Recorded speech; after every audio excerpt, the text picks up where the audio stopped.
Every Friday at exactly 6:15 p.m., the richest man in the city sits alone in a rundown diner and orders two meals. He eats one. The other grows cold across from him, untouched, like he's waiting for a ghost. Nobody dares ask why. Nobody except the homeless woman who stumbles in from the rain one night and breaks the silence with a single question that changes everything. This is a story about grief, promises, and the strangers who become family when you least expect it. Stay until the end. Hit that like button and comment what city you're watching from. I want to see how far this story travels. The diner smelled like burnt coffee and decades of grease that no amount of scrubbing could ever remove. It sat on the corner of 5th and Maple, wedged between a pawn shop with bars on the windows and a laundromat that had been closed for 3 years. The neon sign outside flickered. Mel's Diner. The apostrophe had burned out sometime in the 90s, and nobody bothered to fix it. Adrian Vale pushed through the glass door at 6:15 p.m. on a Friday, same as he did every week. The bell above the door gave its tired jingle. 3 people sat scattered across the booths, an old man reading yesterday's newspaper, a trucker hunched over a plate of meatloaf, and a teenage waitress scrolling through her phone behind the counter. Nobody looked up when Adrian walked in. Not anymore. He was tall, lean in that way that came from forgetting to eat rather than working out. His suit was expensive. You could tell by the way it fit his shoulders, the subtle sheen of the fabric, but he wore it like armor that didn't quite protect him from anything that mattered. Dark hair, a few grays starting at the temples. 32 years old, and he looked 40 on bad days. "Evening, Mr. Vale," the waitress said without glancing up from her screen. Her name tag read Brittany, but everyone called her Brit. "Evening." He slid into the booth by the window. Always the same booth. The vinyl seat was cracked in 3 places, patched with duct tape that had gone gray and peeling. Outside, rain started to tap against the glass, soft at first, then harder. Britt appeared with her notepad, though she didn't really need it. "The usual?" "Please." She scribbled something, probably a doodle, and walked off. Adrian folded his hands on the table and stared out the window at the street.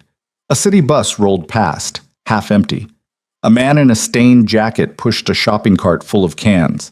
The streetlight on the corner buzzed and flickered like it was trying to decide whether to stay on. This part of town didn't know what to do with someone like Adrian Vale. His name appeared in the business section of the paper, occasionally on the society pages when he couldn't avoid some charity gala. Vale Industries, tech patents, real estate. The kind of money that meant he could buy this entire block without checking his account balance. But here he was, every Friday, in a place where the coffee cost $1 and tasted like regret. Britt returned with 2 plates. Chicken parmesan with a side of fries and green beans that came from a can. She set one plate in front of Adrian and the other across from him, at the empty seat. "Need anything else?" "No, thank you." She left. Adrian picked up his fork and started eating, mechanical, barely tasting it. Across from him, the second meal sat untouched. Steam rose from the plate for a few minutes, then stopped. The cheese on the chicken began to congeal. The fries went limp. He ate about half of what was in front of him, then set his fork down and pushed the plate away. He'd lost his appetite somewhere around the 3rd bite, same as always. He left 2 20s on the table, way too much for 2 diner meals, and stood to leave. The rain had picked up. He could hear it hammering the roof. That's when the door opened and she stumbled in. She was soaked, hair plastered to her face, jacket dripping onto the floor, skinny in a way that had nothing to do with fashion. 30, maybe, though the kind of life she'd been living made it hard to tell. Her jeans were stained and torn at the knee, not the designer kind of torn. Her sneakers squelched with every step. Britt looked up from her phone, frowning. The cook, a heavy guy named Lou, peered out from the kitchen window. The woman stood just inside the door, shivering, looking around like she wasn't sure she was allowed to be there. Her eyes landed on Adrian, still standing by his booth, then flicked to the untouched plate of food. "You gonna eat that?" she asked. Her voice was rough, like she'd spent the last few hours shouting or crying or both. Adrian blinked. In the 2 years he'd been coming here, no one had ever asked him that question. No one had ever even mentioned the second plate. "No," he said. "Can I?" He hesitated. Something in her face, desperation maybe, but also a kind of pride that was barely holding on, made him nod. "Go ahead." She crossed to the booth in 4 quick steps and slid into the seat across from him. She didn't wait. She picked up the fork and started eating like she hadn't seen food in days. Maybe she hadn't. Adrian stood there, caught between leaving and staying. He should leave. He always left. But something kept his feet planted to the sticky linoleum floor. The woman ate fast, hunched over the plate like someone might take it from her. She didn't look at him, didn't say thank you, just ate. Britt appeared at Adrian's elbow. "Everything okay, Mr. Vale?" "Fine," he said, though he wasn't sure that was true. He sat back down. The woman glanced up, fork paused halfway to her mouth. "You don't have to stay." "I know." She went back to eating. Adrian watched the rain run down the window. The silence between them stretched out, not comfortable but not hostile either. Just two people sitting across from each other in a diner that smelled like old coffee. She finished the chicken, the fries, even the green beans. Then she set the fork down and wiped her mouth with the back of her hand. She looked at him for the first time, really looked at him. "Who are you still waiting for?" The question hit him harder than it should have. His throat tightened. He opened his mouth and nothing came out. She didn't push. She just sat there. The stranger who'd blown in from the rain and waited. "My wife," he finally said. The words felt like broken glass. "She's dead." The woman nodded slowly. "No, I'm sorry. No, that's terrible." Just a nod, like she understood something about loss that didn't need explaining. "How long?" 2 years, almost. "And you've been doing this every week?" "Yes." "Why?" He looked down at his hands. They were shaking slightly. He pressed them flat against the table. "I promised her. We used to come here every Friday. She loved this place. I don't know why. The food's terrible." The corner of the woman's mouth twitched. Not quite a smile. "It's not that bad." "You were starving." Fair point. Another silence. The cook flipped something on the grill. The trucker paid his bill and left. The old man turned a page in his newspaper. "I'm Mara," the woman said. "Adrian." "I know, I've seen your picture, in the paper." He wasn't surprised. His face had been all over the business section when Elena died. Tech mogul's wife dies in car accident. Adrian Vale left to raise daughter alone. The headlines had been brutal. The obituaries worse. "You live around here?" he asked. Mara's expression closed off. Around, which meant she didn't. Which meant she was living on the streets or in a shelter or in her car if she had one. "You come here often?" She was trying to change the subject. "Every Friday." "And you always order 2 meals?" "Yes." "That's a lot of wasted food." "I know." She leaned back in the seat, studying him. "You really loved her." It wasn't a question, but he answered anyway. "More than anything." "Except your kid." He looked up sharply. "How did you—" "The papers. They mentioned a daughter, Lily, right?" "Right." "How old?" 6. Mara nodded. She looked out the window at the rain. "That's a hard age to lose your mom." "Any age is hard." "True." They sat there. The rain didn't let up. Britt refilled coffee cups for the old man. Lou scraped the grill clean. The clock on the wall ticked forward. Finally, Mara stood. "Thanks for the meal." "You're welcome." She headed for the door, then stopped and turned back. "Will you be here next Friday?" He didn't know why he said it. "Yes." "Maybe I'll see you." "Maybe." She pulled her jacket tighter and walked out into the rain. Adrian watched her disappear into the dark, then left his usual tip and headed home. Passant. The house was too big. It had always been too big, even when Elena was alive. 14 rooms, 6 bathrooms, a kitchen that could feed 20 people, a backyard with a pool they never used. It sat in the hills overlooking the city, behind a gate and a long driveway lined with trees that cost more than most people's cars. Adrian pulled through the gate and parked in the circular drive. The house was dark, except for the lights in Lily's room on the 2nd floor. He let himself in. The foyer was marble and echoes. His footsteps sounded too loud. "Daddy?" Lily appeared at the top of the stairs in her pajamas, pink ones with unicorns. Her dark hair, Elena's hair, was tangled from where she'd been lying down. "Hey, sweetheart, you should be asleep." "I was waiting for you." "I'm sorry I'm late." She ran down the stairs and he caught her, lifting her into his arms. She was getting too big for this, but he held on anyway. "Did you go to the diner?" she asked. "I did." "Did you order Mommy's favorite?" "I always do." She rested her head on his shoulder. I miss her. His chest tightened. I know, baby. Me too. He carried her upstairs and tucked her back into bed. She had Elena's eyes. That was the hardest part. Every time she looked at him, he saw his wife staring back. Tell me a story, Lily said. About what? About Mommy. He sat on the edge of her bed and thought. There were so many stories. Elena laughing in the rain, Elena dancing in the kitchen at midnight, Elena holding Lily for the first time, crying because she'd never been so happy. Your mom, he started, loved the diner on 5th and Maple. I never understood why. It wasn't fancy. The food wasn't great. But she said it reminded her of where she grew up. She said places like that kept you honest, kept you real. What does that mean? I'm still figuring it out. Lily yawned. Tell me more. She used to order the chicken parmesan every time, and she'd always share her fries with me, even though I told her I didn't want any. She'd put them on my plate when I wasn't looking. Lily smiled, her eyes already half closed. That's sneaky. She was good at sneaky. I wish I could remember her better. Adrian's throat closed up. You were 4 when she died, Lil. It's okay if some things are fuzzy. Do you think she's watching us? He didn't know how to answer that. He wasn't sure what he believed anymore. I think if she is, she's proud of you. You're growing up strong, just like her. Lily's breathing evened out. She was asleep. Adrian sat there a while longer, watching her, then got up and turned off the light. Downstairs, the house was silent. He poured himself a drink, scotch, 2 fingers, and sat in the den. Elena's picture was on the mantel, the two of them on their wedding day. She was laughing at something he'd said, her head thrown back, her hand on his chest. He'd met her at a conference in Seattle. She was a grad student, presenting research on sustainable architecture. He was there representing his company, bored out of his mind until she started talking. She wasn't polished like the other presenters. She was nervous, stumbling over words, but she cared about what she was saying, really cared. He'd asked her to dinner. She'd said no. He'd asked again the next day. She'd said no again.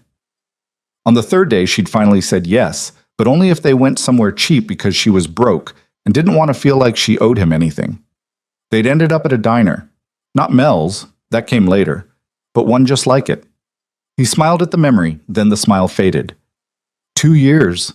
It didn't feel like 2 years. It felt like yesterday and a lifetime ago all at once. His phone buzzed, a message from his assistant.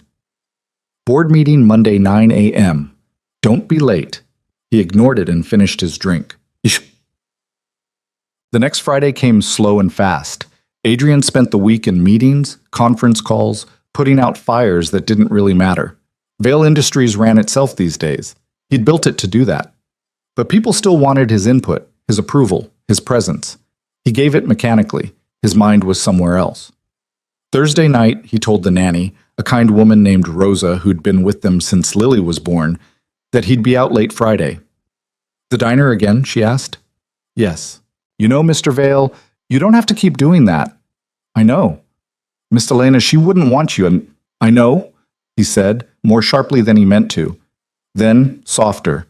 I know, but I promised. Rosa nodded and didn't push. She was good about that. Friday came. Adrian left the office at 5, ignored the stack of emails marked urgent, and drove across town. The diner looked the same, flickering neon, dirty windows. The same 3 people inside, or people who looked just like them. He walked in at 6:15 on the dot. Britt looked up. Evening, Mr. Vail. Evening. He slid into his booth, ordered the usual, sat and waited.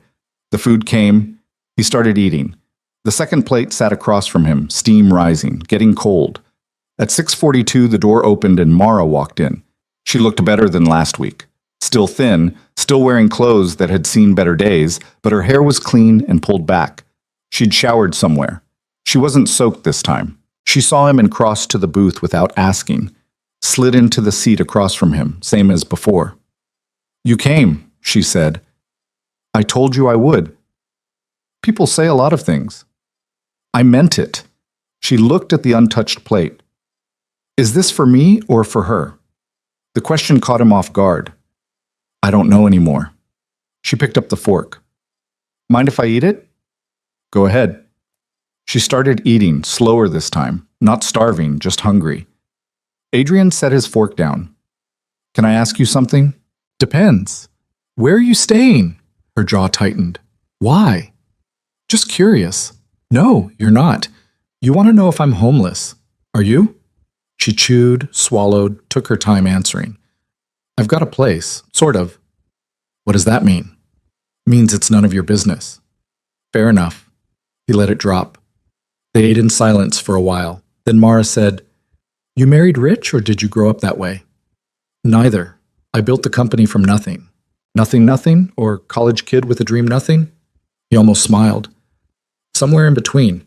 My parents were teachers. We weren't poor, but we weren't rich. I went to state school on scholarships. Started Vail Industries in my garage when I was 23. What does Vail Industries do? Tech, software, patents, boring stuff. Boring stuff that made you a billionaire, more or less. She shook her head. And you come here every week to this dump. It's not a dump. It absolutely is. It's where we came. Me and Elena. It mattered to her. Mara set the fork down. Tell me about her. Why? Because you've been sitting here for 2 years talking to a ghost, and I'm curious what kind of woman gets that kind of loyalty. Adrian looked out the window. A car went by, headlights cutting through the dusk. She was a pain in the ass, Mara laughed. Actually laughed. It was a rough sound, like she didn't do it often, but it was real. I'm serious, Adrian said. She argued about everything, politics, movies, how to load the dishwasher. She couldn't let anything go. If she thought she was right, she'd dig in and fight you all day. Sounds exhausting. It was. And she was brilliant and funny, and she didn't care about the money, not even a little. When I sold my first patent and the check cleared, she wanted to give half of it away, said we didn't need it. I thought she was crazy. Did you give it away? Some of it. To scholarship funds. She picked them herself. Mara nodded slowly. She sounds like somebody. She was. How'd she die? Adrian's hands tightened on the edge of the table. Car accident. Some kid ran a red light, T-boned her on the driver's side. She was gone before the ambulance got there. Jesus. Lily was home with me. Elena was coming back from a gallery opening, some artist friend of hers. She texted me at the last red light, said she'd be home in 10 minutes and I should open a bottle of wine. Mara didn't say anything. What could she say? I got the call 20 minutes later, Adrian continued. Officer on the scene. He was trying to be gentle, but you can't make news like that gentle. I remember thinking he had to be wrong. Elena was careful. She was a good driver. It couldn't be her. But it was. They sat with that. The diner hummed around them. Lou dropped something in the kitchen and swore. The old man left, shuffling out into the night. What about you? Adrian asked. You married? Kids? Mara's face went carefully blank. No. Ever? Close once. Didn't work out. I'm sorry. She shrugged. Long time ago. Family? Not anymore. He wanted to ask more, but the wall she'd put up was clear, so he changed the subject. You gonna be here next week? Maybe. You buying? I'm always buying. Then yeah, probably. She finished the food, wiped her mouth, and stood. Thanks. You're welcome. She left. Adrian sat there a while longer, staring at the empty plate, then paid and went home. Come. It became a routine. Every Friday, Adrian showed up at 6:15, ordered 2 meals. Mara showed up around 6:30, sometimes later. She ate the second plate. They talked.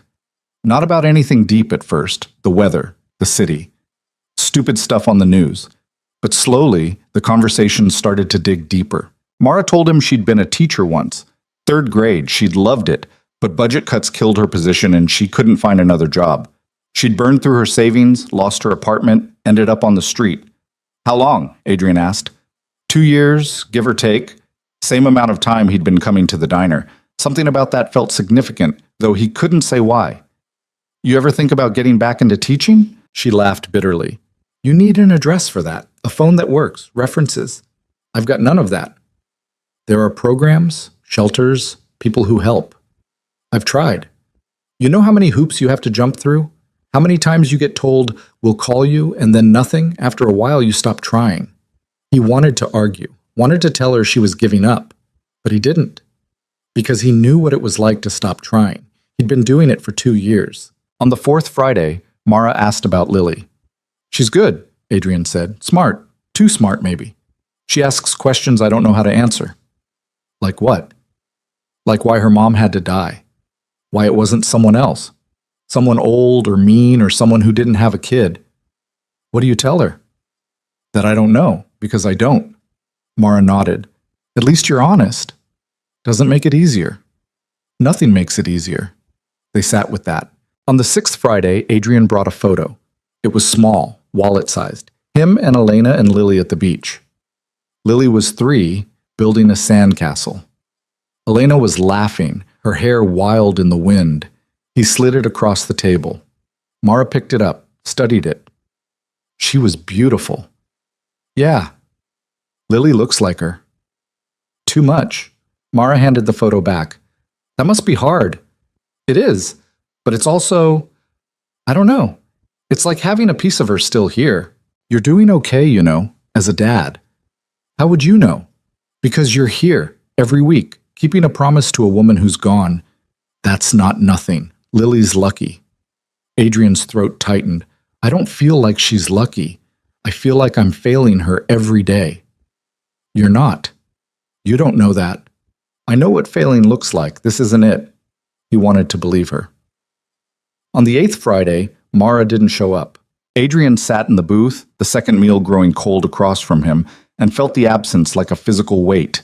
He waited until 7, then 7:30, then 8. She didn't come. He left the money on the table and walked out into the night, feeling more alone than he had in months. Quote, the following Friday, she was there when he arrived. She looked rough, a bruise on her cheek, fresh. Her lip was split. Adrian felt something sharp and hot rise in his chest. What happened? Nothing. That's not nothing. I said it's nothing. Drop it. He wanted to push, wanted to demand answers, but he could see in her face that pushing would just drive her away. So he sat down and ordered the usual. They ate in silence. After a while, Mara said, There's this guy at the shelter. He's been hassling me. Thought he could take my stuff. I told him no. He hit you. I hit him first. He just hit back harder. Adrian's hands clenched into fists under the table. Did you report him? She gave him a look. To who? The cops? They don't care. I'm homeless. He's homeless. We're not people to them. We're problems. That's not... Yeah, it is. Don't pretend it's not. He wanted to argue, but he couldn't, because she was right. He knew she was right. I'm sorry, he said. Don't be. I handled it. By getting hit? By not backing down. They finished eating. When Mara stood to leave, Adrian said, Wait. She turned back. He pulled out his wallet, took out 5 20s, and held them out. Her face hardened. I don't want your money. It's not charity. It's payment. For what? For showing up, for talking to me, for making these Fridays feel less empty. She stared at the bills like they might bite her. I don't need your pity. It's not pity. It's gratitude. She didn't take the money, just looked at him, something complicated moving behind her eyes. Finally, she said, Keep it. Buy your kid something nice. And she left. Adrian sat there holding the cash, feeling like he'd screwed something up, but not sure what. Bus. 3 more Fridays passed. Mara came every time. They fell into their rhythm. She never mentioned the money again, and neither did he. On the 11th Friday, something changed. Adrian showed up at 6:15 like always, but when he tried to order, Britt shook her head. Lou's out sick. Kitchen's closed. What? Sorry, Mr. Vale. Nothing I can do. He stood there, caught off guard. He'd never considered what would happen if the diner was closed, if the routine broke. Mara walked in a few minutes later, saw him standing by the booth, saw the empty kitchen, and frowned. No food? Lou's sick. Damn. They stood there in the empty diner, 2 people with nowhere else to go. There's a Chinese place down the block, Mara said. It's cheap, probably terrible. Adrian looked at her. You asking me to dinner? I'm suggesting we don't starve. That's not a no. She almost smiled. Come on. They walked. The rain had started again, light this time. The Chinese place was called Golden Dragon, and it looked exactly as sketchy as Mara had promised. Red plastic booths, grease-stained menus, a fish tank that was more algae than water. They ordered. Beef and broccoli for her, sweet and sour chicken for him. The food came fast and tasted like salt and MSG and questionable choices. It was perfect. They talked about nothing and everything. Books they'd read, movies they'd seen, the city and how it was changing. I used to live over on 10th, Mara said. Before, there was this bodega on the corner, best sandwiches, run by this old Dominican guy, Manny. He'd give me extra pickles if I was nice. What happened to it? Rent went up. Manny couldn't afford it. Some boutique moved in. They sell candles for $40. Progress, if that's what you want to call it. Adrian set his fork down. Can I ask you something? You're gonna anyway. Why do you keep coming back to the diner, to me? Mara was quiet for a long time. Finally, she said, because you're the only person who talks to me like I'm still human. Not a problem. Not a charity case. Just a person. His chest tightened. And maybe, she continued, because you're the only person who understands what it's like to lose everything and keep breathing anyway. He didn't know what to say to that, so he just nodded. They finished eating, walked back toward the diner. The rain had stopped. The street was slick and shining under the lights. At the corner, Mara stopped. Same time next week? Yeah. Good. She started to walk away, then turned back. Adrian? Yeah? Thanks for this, for all of it. You don't have to thank me. I know, but I'm going to anyway. She disappeared into the dark. Adrian stood there on the corner, hands in his pockets, feeling something shift inside him. For the first time in 2 years, the weight felt a little lighter. Winter came hard that year, the kind of cold that got into your bones and stayed there.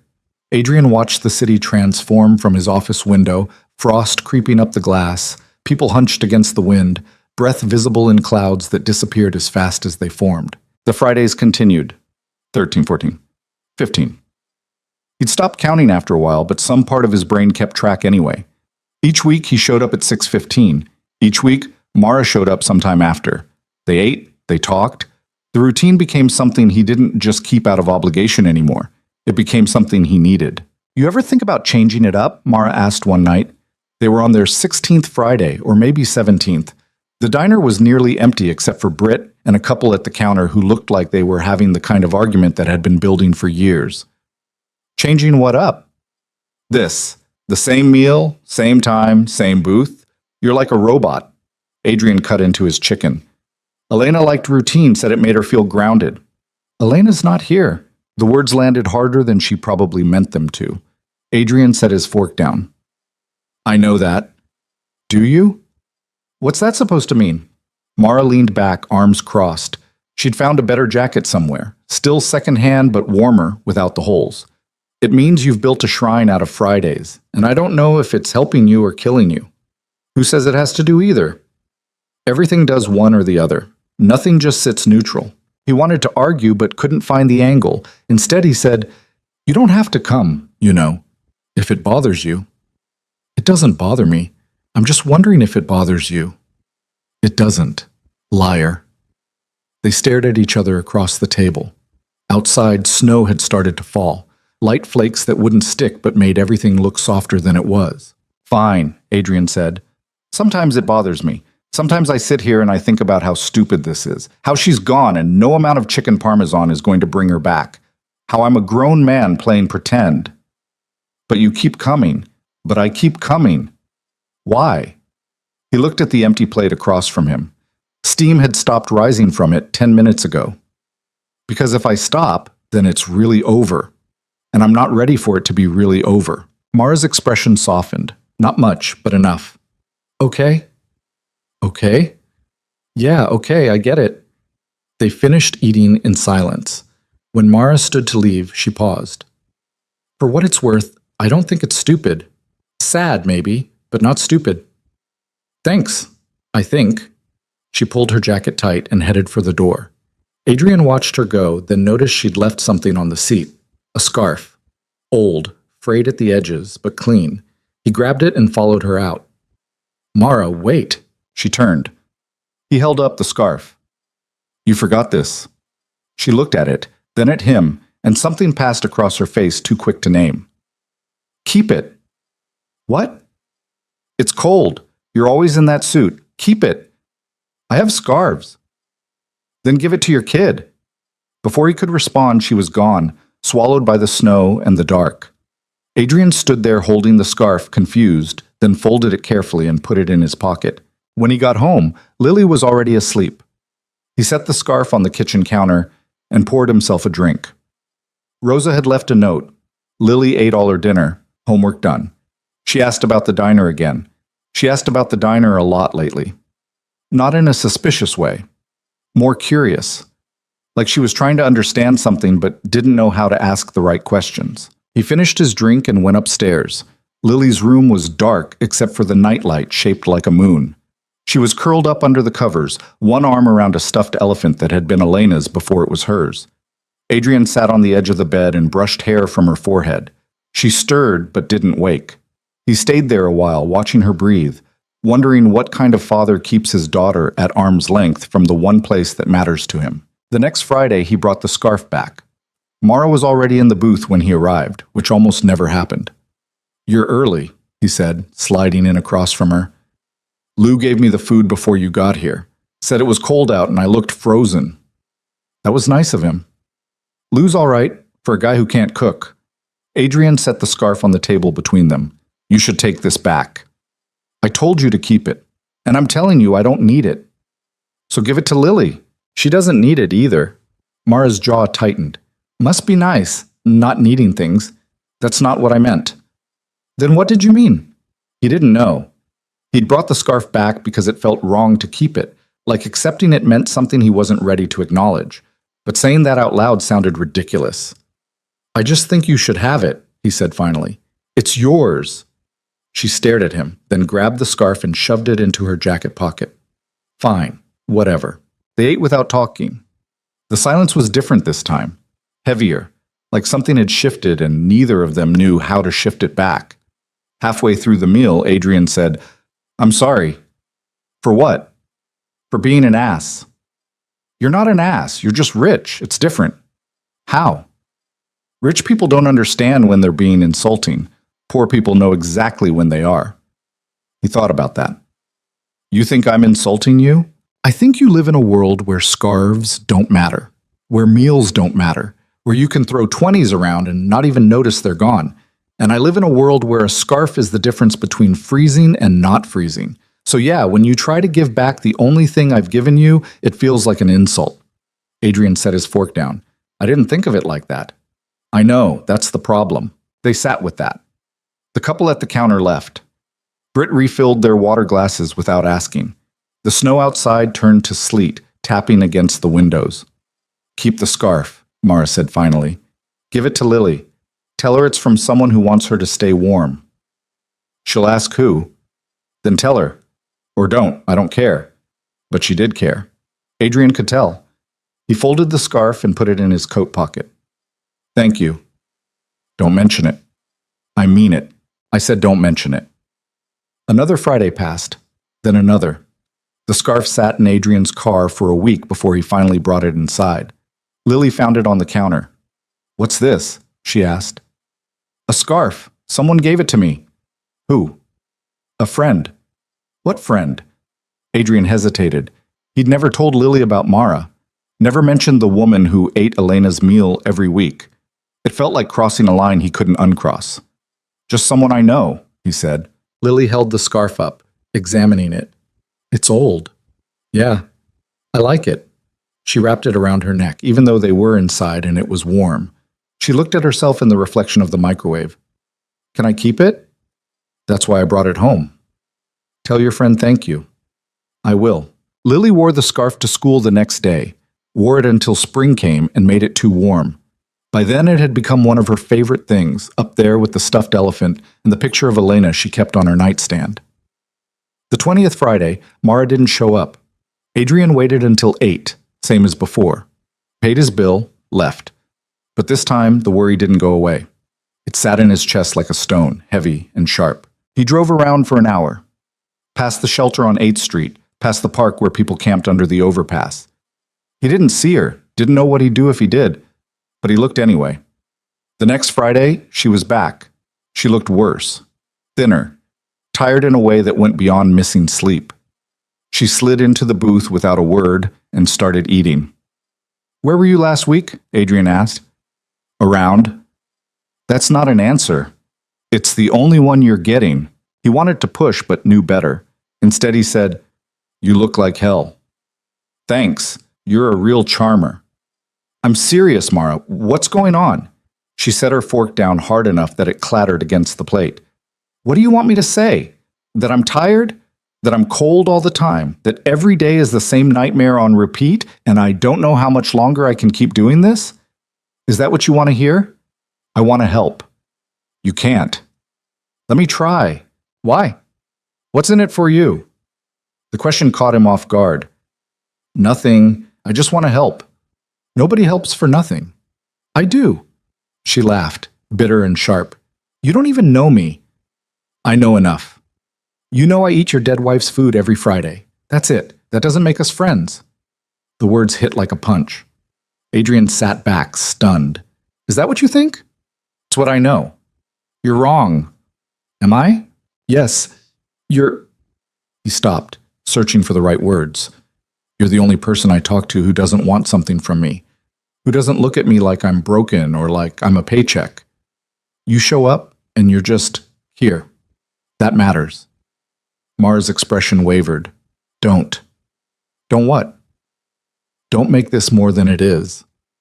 "What if it already is?" "Then you're an idiot." They sat in silence. Britt walked by, saw the tension, and kept moving. Lou dropped something in the kitchen and swore loud enough that they could hear it through the window. Finally, Mara said, "I missed last week because I got jumped. Guy took my bag, had everything in it. Not that I had much, but it was mine." Adrian's hands clenched. "Did you report it?" "To who? The cops? I told you, they don't care. Someone has to care." "Well, they don't. Welcome to being invisible." "You're not invisible." "To everyone but you, I am." He wanted to argue, wanted to tell her she was wrong, but the truth was, he didn't know what it was like, had never been hungry or cold or desperate, had never been invisible. "I'm sorry," he said. "Stop apologizing. It's not your fault." Still, she picked up her fork and went back to eating. After a while, she said, "The scarf. Did you give it to Lily?" "Yeah." "She like it?" "Loved it. Wore it for 2 months straight." Something softened in Mara's face. "Good." "She wanted me to say thank you." "You tell her about me?" "A little. Not everything." "What'd you say?" "That you're a friend. That you wanted her to stay warm." Mara nodded slowly. "That's nice. That you called me a friend." "You are." "Don't get used to it." "Too late." They finished eating. When Mara stood to leave, Adrian said, "Same time next week?" She hesitated. "Maybe. Maybe yes or maybe no. Maybe I'm tired of maybes. Then let's make it definite. Next Friday, 6:30, I'll be here. You're always here. And you should be too." She looked at him for a long moment. "We'll see." The next week came and went. Mara showed up. The week after that, she showed up again and again. By the 25th Friday, it wasn't a question anymore. It was just what they did. One night in early March, Adrian brought pictures. Not just of Elena this time, of Lily too, at her kindergarten graduation, at the park, asleep with the stuffed elephant. Mara looked at them one by one. "She's beautiful." "She is." "She have Elena's personality too?" "In some ways. She's stubborn, smart, asks a million questions." "Sounds exhausting." "It is, but in a good way." Mara handed the pictures back. "You're lucky to have her." "I know." "Do you? Really?" "What do you mean?" "I mean, do you look at her and see how lucky you are? Or do you look at her and see everything you lost?" Adrian's throat tightened. "Both." "Yeah, I figured." They sat quiet for a while. Then Mara said, "I had a kid once." Adrian looked up, shocked. "What?" "Long time ago. I was 19. Stupid. Thought I could handle it. Thought me and the father would figure it out." "What happened?" "He left. Shocker, right? And I tried. I really did. But I was broke and alone and I couldn't keep it together. Social services took her when she was 2. Adrian felt like the air had been sucked out of the room. "I'm so sorry." Don't be. It was the right call. I was a mess. She deserved better. Do you know where she is now? No. Closed adoption. I signed the papers. Haven't seen her since. How old would she be? 11. Almost 12. Do you ever think about finding her? Every day. But I won't. She's got a life now. A real one. I'm not going to mess that up. Adrian didn't know what to say. There was nothing to say. So he just sat there, holding the space for her grief the way she'd been holding space for his. That's why I don't judge you, Mara said. For the diner, for the routine, for any of it. People grieve how they grieve, and holding on to something, even when it hurts, is better than having nothing to hold on to at all. Is that what you're doing? Holding on to nothing? Pretty much. That's not true, isn't it? You've got this every Friday. You've got me. She smiled, but it didn't reach her eyes. Yeah, I've got a rich guy who buys me dinner once a week out of guilt. Real solid foundation there. It's not guilt. Then what is it? I don't know. Friendship? Connection? Does it have to be something? Everything's something. Then it's something I don't want to lose. Mara looked at him, really looked at him, and for the first time since they'd met, the wall she kept up cracked just a little. Okay. Okay. Yeah. Okay. They finished their meals. When Mara left that night, Adrian sat in the booth a while longer, thinking about daughters and loss and the strange way people found each other in the middle of their own disasters. The 28th Friday, Mara asked about Vail Industries. What do you want to know? What you actually do, besides sign checks and go to meetings? Adrian laughed. That's pretty much it. Come on, there has to be more. Not really. I built the company to run itself, hired good people, let them do their jobs. So what do you do all day? Honestly, try not to screw things up. That's it? That's it. Sounds boring. It is. Then why do you do it? Because Elena wanted me to. She said I was good at building things, that I shouldn't waste it. And now I do it because it's there. Because stopping would mean figuring out what else to do with my life, and I'm not ready for that. Mara nodded. I get that. Do you? Yeah. It's easier to keep moving than to stop and figure out where you're actually going. They talked until the diner closed. Britt had to ask them to leave twice before they finally got up. Outside, the air smelled like rain about to happen. Walk you somewhere? Adrian asked. I'm good. Mara, I said I'm good. At least let me give you a ride. To where? I don't have a where. Then let me get you a hotel room, just for tonight. Her face hardened. No. Why not? Because I don't want your charity. It's not charity. It's basic human decency. Call it whatever you want. The answer's still no. They stood there on the sidewalk, stubborn and stupid, until Mara finally said, I'll see you next week. Promise? Don't push it. She walked away. Adrian watched until she disappeared around the corner, then got in his car and sat there for 20 minutes, trying to figure out how to help someone who wouldn't let him. The 29th Friday, Adrian didn't show up. He meant to. He got in his car at 5:30, same as always. But Lily spiked a fever at 6, and by 6:15 she was burning up and crying. And Adrian was on the phone with her pediatrician trying to figure out if they needed to go to the emergency room. They didn't, just a bad flu. But by the time he got her settled with medicine and water and the right episode of the show she liked, it was after 8 and the diner was closed. He thought about calling, realized he didn't have Mara's number, didn't have any way to reach her. The guilt sat in his stomach like lead. The next Friday, he showed up early, 6 o'clock. Ordered the meals, waited. Mara didn't come at 6:30, or 7, or 7:30. At 8, Adrian paid and left, stomach churning.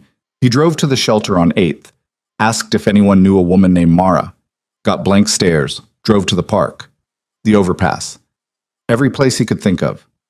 Nothing. He went home and barely slept, spent the week distracted, short-tempered. Lily asked if he was okay. He lied and said yes. The 31st Friday, he showed up at 6 and sat in the booth, hands shaking slightly, praying she'd walk through the door. At 6:45, she did. Adrian stood up so fast he nearly knocked the table over. Where the hell have you been? Mara stopped.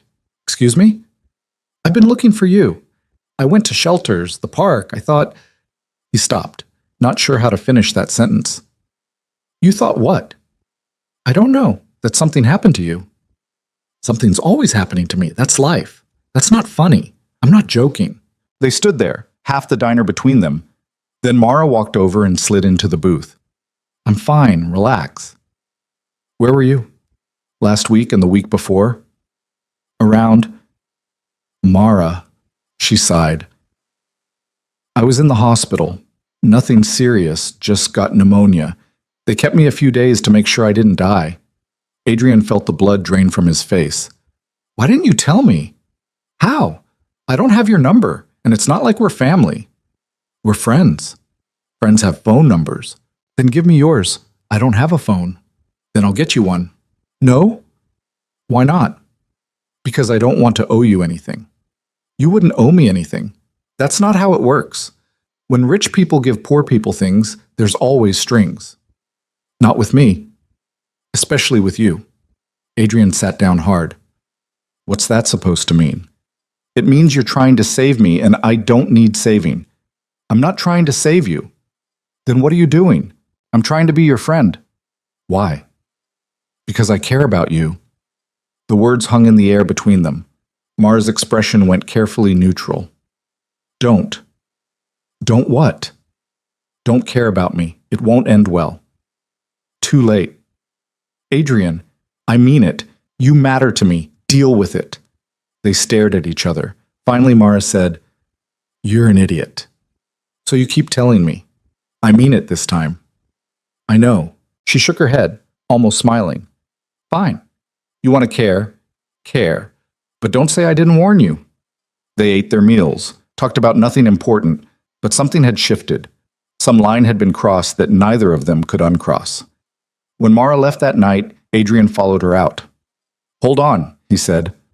She turned. He pulled out his wallet, took out a business card, and wrote his personal cell number on the back. Take this. I told you. It's just a number, in case you need something, in case something happens. I'm not going to call you. Maybe not, but have it anyway. She took the card, looked at it, then shoved it in her pocket. This doesn't change anything. I know. We're still just Friday dinners. If you say so. I do say so. Okay. She walked away. Adrian watched her go, knowing she was lying, knowing they both were. Because it had already changed, and there was no going back. Spring came slow, then all at once. The trees on Adrian's street went from bare to green in what felt like a week. Lily turned 7 and had a birthday party in the backyard with 12 screaming kids and a bounce house that cost more than most people's monthly rent. She wore the scarf Mara had given her, even though it was too warm for it, wrapped around her wrist like a bracelet. Adrian stood on the patio watching the chaos, holding a beer he wasn't drinking, when his phone rang.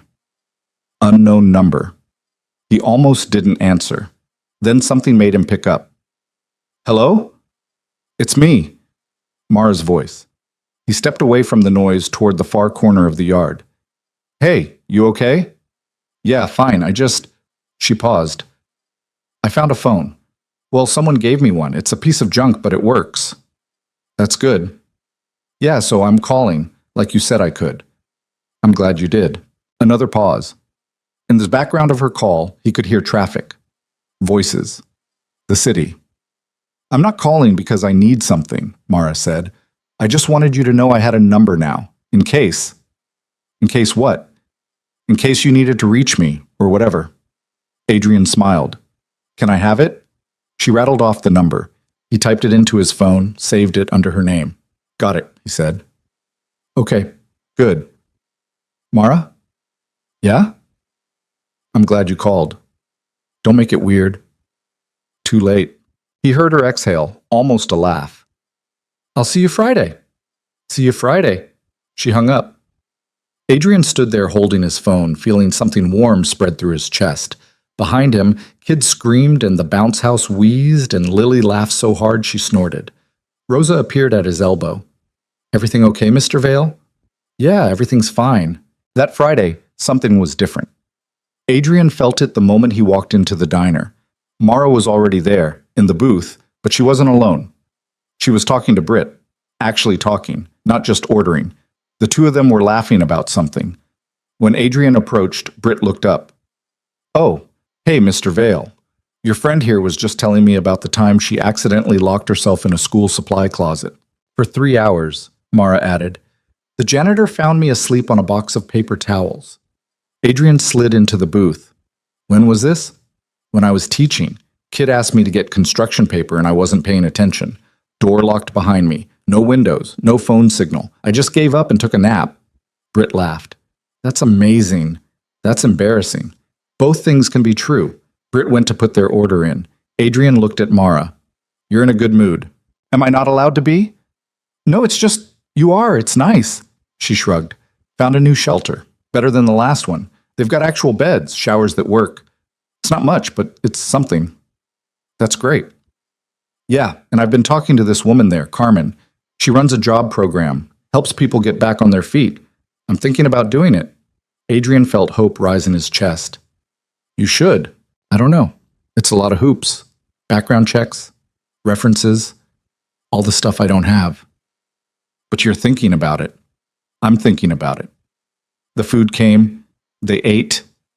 The conversation flowed easier than it had in weeks. Mara told him about Carmen, about the other people at the shelter, about a guy who played guitar in the common room and wasn't half bad. You should come by sometime, she said. Adrian looked up, surprised. To the shelter? Yeah, Carmen does this thing on Sundays, community meal. She's always looking for volunteers. I don't know if I'd be much help. You can carry plates, can't you? I guess. Then you'd be helpful. He thought about it, tried to picture himself in a homeless shelter, serving food, talking to people whose lives he couldn't begin to understand. It felt presumptuous, like poverty tourism. I'll think about it, he said. Don't think too hard. You'll hurt yourself. Funny. I try. They finished eating. When Mara stood to leave, Adrian said, Can I ask you something? Depends on what it is. Why now? Why are you suddenly trying to get your life together? She was quiet for a moment. Because I'm tired. And because sitting across from you every week, watching you figure out how to be a person again, it made me realize I want that too. I want to be a person again. Adrian's throat went tight. You've always been a person. Not in the ways that matter. That's not true. It is. But maybe it doesn't have to stay that way. She left. Adrian sat there long after she was gone, feeling something shift inside him. Something that felt uncomfortably like hope. The next Friday, Adrian didn't show up. Not because he forgot. Not because Lily was sick. But because his phone rang at 5:30, and the voice on the other end said, This is County General. We have Mara Ellis here. You're listed as her emergency contact. Adrian's heart stopped. What happened? She collapsed. We're running tests now. Can you come down? He was in the car before the nurse finished talking. The hospital was 20 minutes across town. Adrian made it in 12. He parked illegally and ran inside, shoes squeaking on the linoleum, past people in wheelchairs and crying children and a man holding a bloody towel to his head. The nurse at the desk looked up. Can I help you? Mara Ellis. I got a call. Where is she? The nurse checked her computer. 3rd floor, room 314. Adrian took the stairs, burst onto the 3rd floor, breathing hard, found room 314. The door was half open. Mara was in the bed, hooked up to an IV, looking small and pale against the white sheets. Her eyes were closed. A doctor stood beside her, making notes on a tablet. Is she okay? Adrian asked. The doctor looked up. Are you family? He stopped. What was he? I'm the person she called. She's stable. Severe dehydration, malnutrition. Her blood sugar bottomed out. She's lucky someone found her when they did. Adrian moved closer to the bed. Mara's eyes fluttered open. Hey, she said. Her voice was rough. Hey, you scared the hell out of me. Sorry. Don't apologize. Are you okay? Been better. The doctor cleared his throat. We'd like to keep her overnight for observation. Make sure there's no underlying issues. Does she have insurance? Mara laughed weakly. Yeah, that's a good one. I'll take care of it, Adrian said. Sir, hospital bills can be quite... I said I'll take care of it. The doctor nodded and left. Adrian pulled a chair close to the bed and sat down. You didn't have to come, Mara said. Yes, I did. I'm fine. You collapsed in the street. People do that all the time. Not people I care about. She closed her eyes. You need to stop caring about me. Not gonna happen. Adrian. No, don't. Don't try to push me away right now. You called me. I'm here. That's how this works. This doesn't work. We don't work. Why not? Because look at us. Look at this. I'm in a hospital bed because I'm too broke to eat properly, and you're in a $1,500 suit offering to pay my bills. We're not friends. We're not anything. We're just two sad people who keep running into each other. Adrian leaned forward. You're wrong. I'm not. You are. We're friends, whether you want to admit it or not. And friends show up. Friends take care of each other. So stop fighting me on this. Mara opened her eyes. They were wet. I don't know how to do this. Do what? Let someone help me. Then learn. A tear slid down her cheek. She wiped it away angry and fast. I hate this. I hate being weak. You're not weak. You're human. Same thing. No, it's not. They sat in silence. A nurse came in, checked Mara's vitals, adjusted the IV, and left. Outside the window, the sun was setting. The room filled with orange light. Where's Lily? Mara asked. Home with Rosa. I texted her, told her I'd be late. You should go. She'll worry. She's fine. Adrian. I'm staying. For how long? As long as you're here. Mara closed her eyes again. You're stubborn. So are you. Yeah, I guess we have that in common. Adrian stayed until visiting hours ended, as a nurse came in and told him he had to leave. He stood, reluctant. I'll be back tomorrow, he said. You don't have to. I know. He started to leave, then turned back. Mara? Yeah? I'm glad you listed me as your emergency contact. Didn't have anyone else. Still, I'm glad it was me. She didn't answer, just looked at him with an expression he couldn't read. Adrian left, drove home, found Lily already asleep and Rosa cleaning up the kitchen. Everything okay? Rosa asked.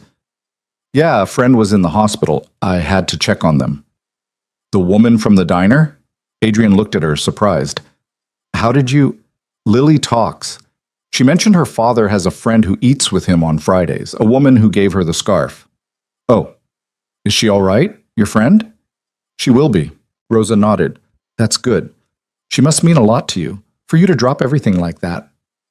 Adrian didn't know what to say to that, so he just said goodnight and went upstairs. He couldn't sleep, kept thinking about Mara in that hospital bed, about how small she'd looked, how breakable. At 2 a.m, he got up and went to Lily's room. She was asleep, same as always. He sat on the edge of her bed and watched her breathe. Your mom would know what to do, he whispered. She always knew what to do. Lily stirred but didn't wake. Adrian sat there until the sun started to come up, then went back to his room and got ready for the day. He showed up at the hospital at 8. Mara was awake, eating breakfast, or trying to. She pushed the eggs around the plate without much enthusiasm. That bad? Adrian asked from the doorway. She looked up. You came back. Said I would. People say a lot of things. We've had this conversation. She set the fork down. Yeah, I guess we have. Adrian pulled the chair close and sat. How are you feeling? Like I got hit by a truck, but alive. That's something. Yeah. They sat quiet for a bit. Then Mara said, The doctor wants me to stay another night, for observation. Good. It's expensive. I told you I'd take care of it. Adrian, don't. Just let me do this. Why? Because you'd do the same for me. I'm broke. I couldn't do the same for you if I wanted to. You'd find a way. I know you would. She looked at him for a long time. Finally, she said, Okay. Okay? Yeah, okay. You can pay my hospital bill, but I'm paying you back. You don't have to. I'm paying you back. However long it takes, even if it takes forever. Adrian smiled. Deal. The doctor came in around noon, ran more tests, said everything looked better. Her blood sugar was stabilizing. She just needed rest and proper nutrition. You should consider staying somewhere stable, the doctor said. Regular meals, consistent sleep schedule. The streets are hard on the body. No kidding, Mara muttered. After the doctor left, Adrian said, He's right. About what? About you needing somewhere stable. Yeah, well, stable costs money. I could help with that. No. Mara, I said no, I'm not taking your money. The hospital bill is bad enough. What if it's not money? What if it's just a place to stay? Like what? A hotel? That's still money. Like the guest house behind my place. It's empty. Has been since Elena died. It's just sitting there. Mara stared at him. You're not serious. I am. Adrian, no, absolutely not. Why not? Because it's too much, because I can't pay you rent, because it's inappropriate. How is it inappropriate? Because you're a billionaire widower, and I'm a homeless woman, and people will talk. Let them talk. Easy for you to say, you're not the one who'll get called a gold digger. Nobody's going to call you that. You'd be surprised. Adrian leaned forward. Look, I'm not asking you to move into my house. I'm offering you the guest house. It's separate, private. It's got a kitchen, a bathroom, a bedroom. It's just sitting there empty, and you need a place to stay. That's it. Nothing weird. Everything about this is weird. Maybe. But it's practical. And you need practical right now. Mara closed her eyes. I can't believe I'm even considering this. Is that a yes? It's a maybe. I'll take it. She opened her eyes. If I say yes, and that's a big if, there have to be rules. Okay. I'm serious. Actual rules. Boundaries. Fine. What are they? I pay rent, whatever I can afford, even if it's just $20 a month. Okay.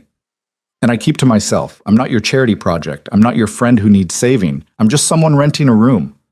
Except we are friends. Adrian. Fine, you're a tenant. Is that better? It's more honest. Whatever you need to tell yourself. And Lily can't know. Not yet. Not until I figure out if this is even going to work. Adrian hesitated. That might be hard. She'll see you around. Then we tell her I'm the gardener or something. I don't know. But I'm not ready to be some stranger living in her dead mom's guest house. That's too much pressure. Okay, we'll figure it out. Mara looked at him, searching his face for something. Why are you doing this? I told you. You need a place. I have a place. That's not an answer. He thought about it, really thought about it. Because Elena would have done the same thing. And because sitting in this room watching you fight me on every bit of help makes me realize how much I've been fighting, too. Maybe if I help you stop fighting, I'll figure out how to do it myself. Mara's expression softened. That's either really profound or complete bullshit. Probably both. Yeah, probably. She was quiet for a long time. Then she said, Okay. Okay. I'll take the guest house, temporarily, until I get back on my feet. Temporarily. And we stick to the rules.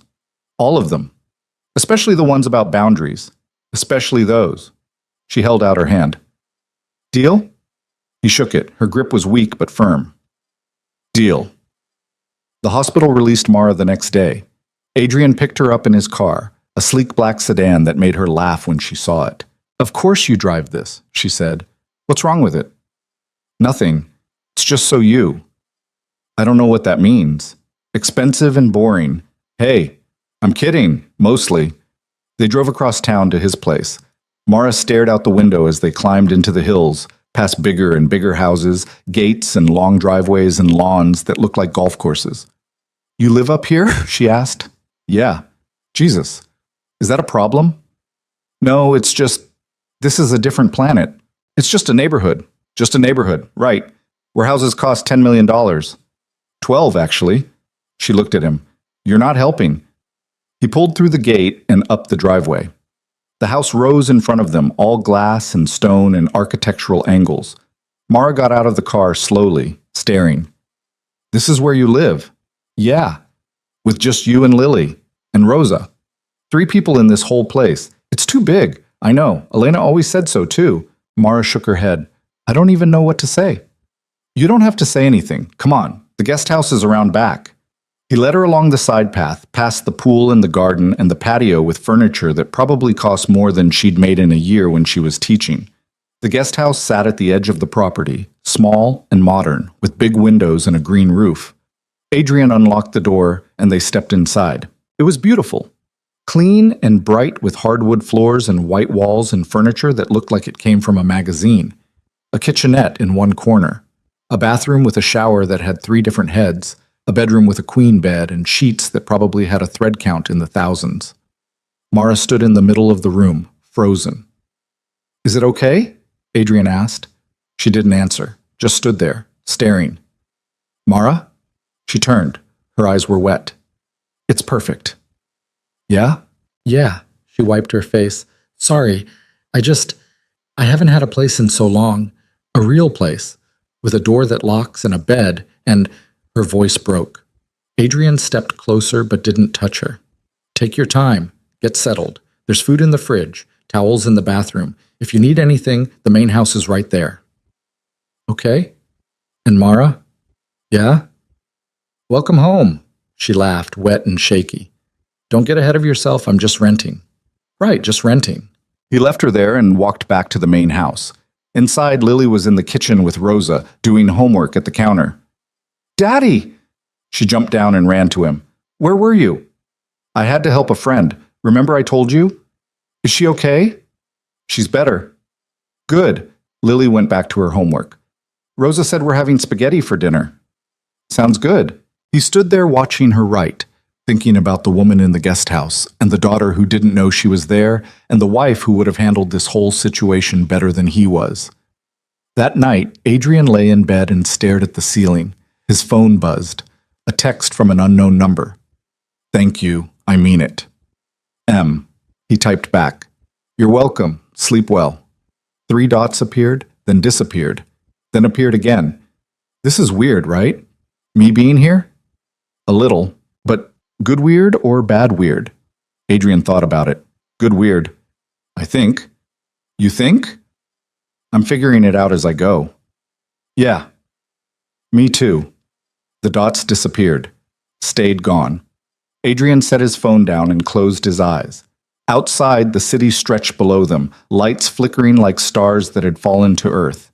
In the guest house, Mara was probably lying in a real bed for the first time in years, staring at her own ceiling, wondering what the hell she'd gotten herself into. Adrian smiled in the dark. Good weird. Definitely good weird. The first week was awkward. Mara stayed in the guest house like it was a fortress, only coming out when she thought no one was watching. Adrian would see her sometimes from the kitchen window, crossing the yard early in the morning, heading who knows where. She'd be back by evening, moving like a shadow along the edge of the property. He gave her space. That was the deal. Boundaries and space and no pressure. On day 8, Lily saw her. Adrian was in the den when he heard his daughter's voice outside, bright and curious. He got up and looked out the window. Lily was standing in the middle of the backyard, staring at Mara, who'd frozen halfway across the lawn like a deer caught in headlights. Adrian bolted outside. Hi, Lily was saying. I'm Lily. Do you live here? Mara glanced at Adrian, panicked. He gave her a tiny nod. I'm staying in the guest house for a little while, Mara said, carefully. Your dad's letting me rent it. Oh, are you the new gardener? Something like that. Lily studied her with the kind of intense focus only 7-year-olds could manage. You're the one who gave me the scarf. Mara blinked. How did you? Daddy told me. He said you were his friend from the diner, the one who wanted me to stay warm. Yeah, that was me. I really like the scarf. I wore it all winter. I'm glad. They stood there in the afternoon sun, the 3 of them, not sure what came next. Finally, Lily said, Do you want to see my room? Lily, Adrian started. It's okay, Mara said quietly. I'd like that. Lily grabbed her hand and dragged her inside. Adrian followed, heart pounding. This wasn't the plan. The plan was to keep them separate until Mara was ready. But Lily had blown that plan to pieces in under 30 seconds. They went upstairs. Lily's room was exactly what you'd expect from a 7-year-old who had too much money and not enough of a mother's organizational skills. Toys everywhere. Books stacked in piles, drawings taped to the walls. This is Mr. Trunk, Lily said, holding up the stuffed elephant. He was my mom's when she was little. Mara took the elephant carefully. He's very handsome. He's old, but I love him anyway. Old things are usually the best things. Lily beamed. That's what my mom used to say. Mara's expression flickered. She handed the elephant back. Your mom sounds like she was smart. She was. Daddy says I'm like her. I bet you are. Lily launched into a detailed explanation of every drawing on her wall, every toy on her shelf, every book she'd read 3 times. Mara listened like it was the most fascinating thing she'd ever heard. Adrian stood in the doorway, watching, feeling something tight in his chest loosen just a little. After 20 minutes, Rosa appeared. "Lily, time for your piano practice." "But I'm showing Mara my stuff." "Piano first, you can show her more later." Lily sighed dramatically, but went.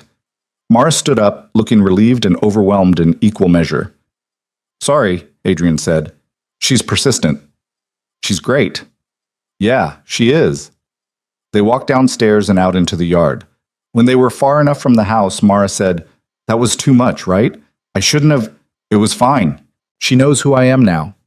She knew anyway, from the scarf. But now it's real. Now I'm not just some story you told her. I'm a person in her space. "Is that bad?" Mara stopped walking. "I don't know, maybe. I don't know how to be around kids anymore. You were great with her. I was faking it." "So? Everyone fakes it. That's parenting." She almost smiled. "You're not supposed to admit that." "Why not? It's true." They reached the guest house. Mara hesitated at the door. "I should probably stay out of sight more. Keep my distance." "If that's what you want." "It's not about what I want. It's about what's right." "And what's right?" "I don't know."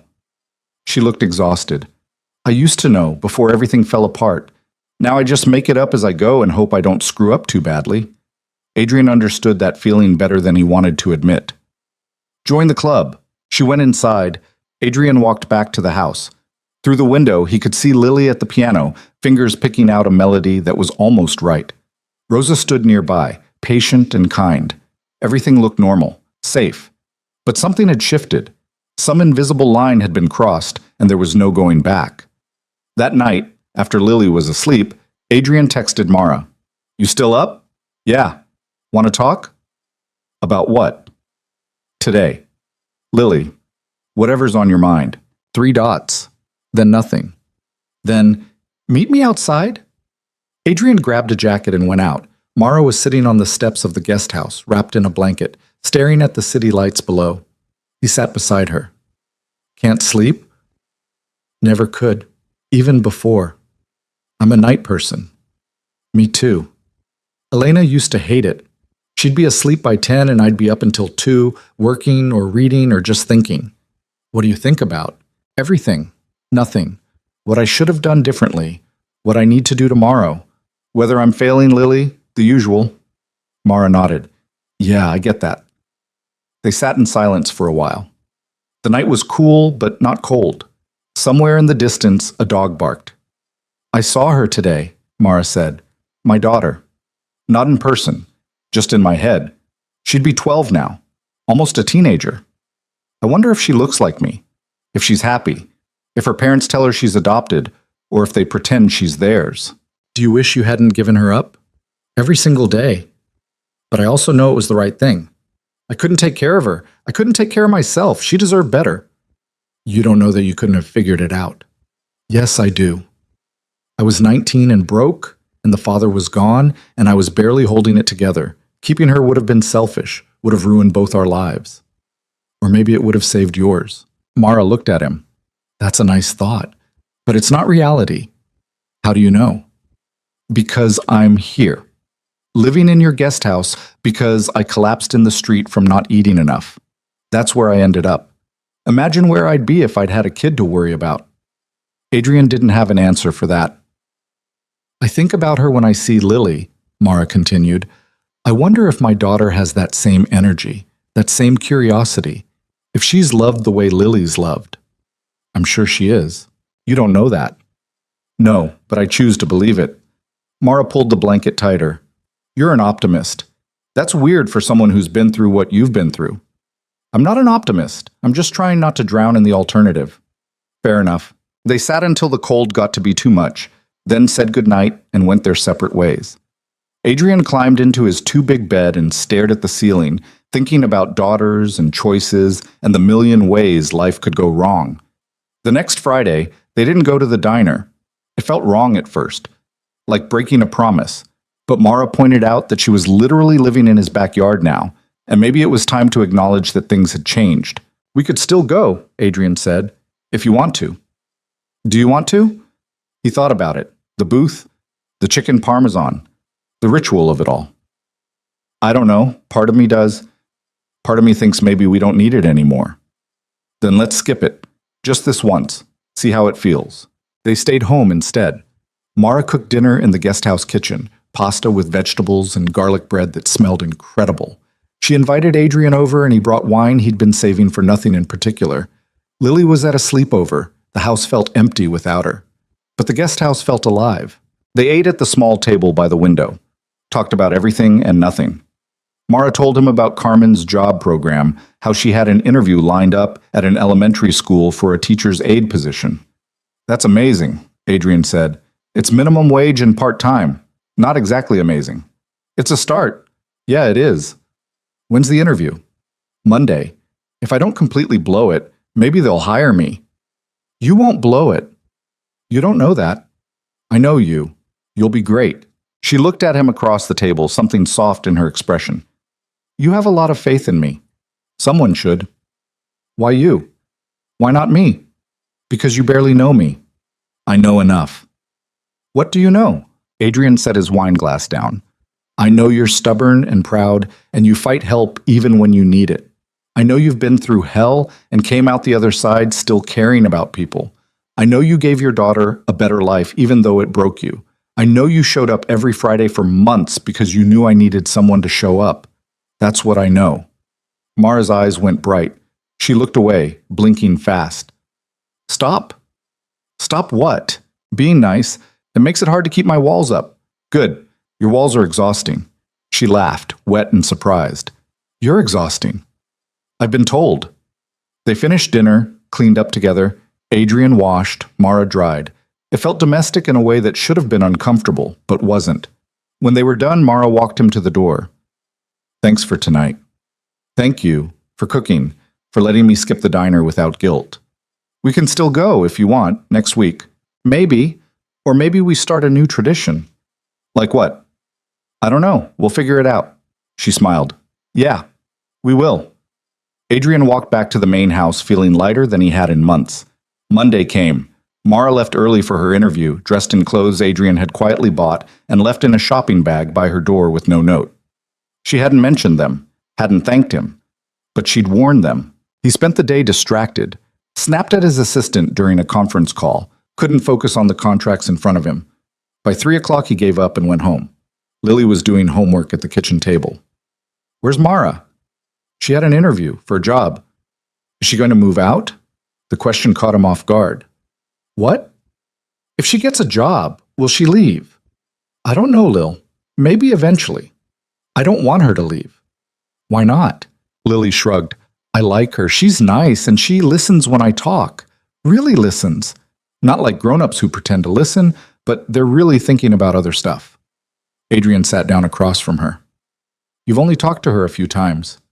I know, but I can tell. She's sad like you used to be, but she's getting less sad.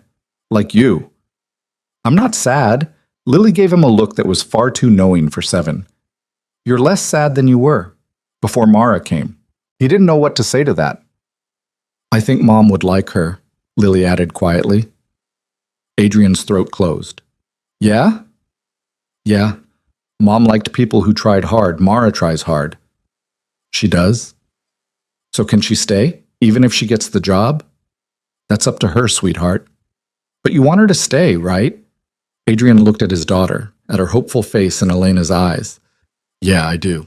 Mara came home at 5. Adrian was on the patio, pretending to read emails, but really just watching the driveway. She walked across the yard and he stood up. How'd it go? Her face was unreadable. Then she broke into a grin. I got it. You got it? I start next week. 3 days a week, minimum wage, but it's mine. I got it. Adrian crossed to her without thinking and pulled her into a hug. She went stiff for a second, then melted into it, her face pressed against his shoulder. I'm so proud of you, he said. Don't. You'll make me cry. Cry? I don't care. She did, just a little. Then she pulled back, wiping her face. This is stupid. It's just a teacher's aide job. It's not stupid. It's everything. Yeah, it kind of is. They stood there grinning at each other like idiots until Lily came running out. Did you get it? Did you get the job? I did. Lily threw her arms around Mara's waist. I knew you would. Mara looked down at her, surprised and touched. Thanks, kiddo. Can we celebrate? Can we get ice cream? Mara looked at Adrian. He nodded. Yeah, Mara said. We can get ice cream. They piled into the car, drove to the ice cream place downtown that Lily loved, got cones that were too big, and ate them at a picnic table while the sun set and the city came alive around them. Lily talked nonstop. Mara listened. Adrian watched them both and thought about how strange life was, how you could lose everything and still find something worth holding on to. On the drive home, Lily fell asleep in the back seat. Mara looked back at her and smiled. She's a good kid, she said quietly. She is. You're doing a good job. I'm trying. That's all any of us can do. When they got home, Adrian carried Lily inside. Mara followed him up to her room and waited in the hallway while he tucked her in. She really does look like Elena, Mara said when he came out. I know, it used to hurt. Now it just makes me grateful. That's good, that you can see it that way. They walked downstairs. At the door, Mara paused. Can I ask you something? Always. Do you think you'll ever stop loving her, Elena? Adrian was quiet for a long moment. No, I don't think I will. Mara nodded. Good. You shouldn't. But I think maybe there's room for other things too. Other people. I'm starting to believe that. Yeah? Yeah. Something passed between them. Unspoken, but real. Good night, Adrian. Good night. She left. Adrian stood in the doorway watching her cross the yard, and for the first time in 2 years, the house didn't feel quite so empty. The weeks blurred together after that. Mara started her job and came home exhausted but happy. She'd tell stories about the kids in her class, about the teacher she worked with, about the small victories and daily chaos. Adrian started taking Fridays off, not going to the office, just being home. Sometimes they'd all have dinner together. Sometimes Mara would cook. Sometimes they'd order takeout and eat in the backyard while Lily ran around catching fireflies. One night in late May, Lily asked Mara to help her with a school project about family trees. I don't know if I'm the right person for this, Mara said. Why not? Because family is complicated, and I don't really have one. Everyone has one. Not me, not anymore. Lily thought about it. Then you can be part of ours. Mara looked at Adrian. He shrugged, leaving it up to her. Okay, Mara said. I can help. They spent 2 hours at the kitchen table, Lily asking questions and drawing branches. When it came time to add Mara, Lily drew her off to the side with a line connecting to both Adrian and herself. What's that? Mara asked. You're our friend. Friends are family too. Mara's eyes went wet. Yeah, they are. Later, after Lily was in bed, Mara found Adrian in the den. Hey, she said. Hey, can we talk? Of course. She sat down on the couch. He turned off the TV and gave her his full attention. I've been thinking, she said, about the guest house, about staying here. Adrian's stomach tightened. Okay. I don't want to overstay. I don't want to be a burden, but I also don't want to leave. You're not a burden. You say that now. I'll say it forever. She smiled. You can't promise that. Watch me. Adrian, stay. However long you want. However long you need. Stay. What if I mess up? What if I'm not good at this? At what? Being part of something. Being around people who care. I haven't done it in so long. Then we'll figure it out together. What about Lily? What about her? What if she gets attached and I leave and it hurts her?